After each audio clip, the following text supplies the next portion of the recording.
chuyện rằng mơ mà anh làm nhiều dấu trong lòng thành phố.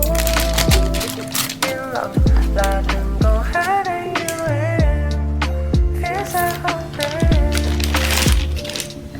Khi đến hẹn về chuyện rằng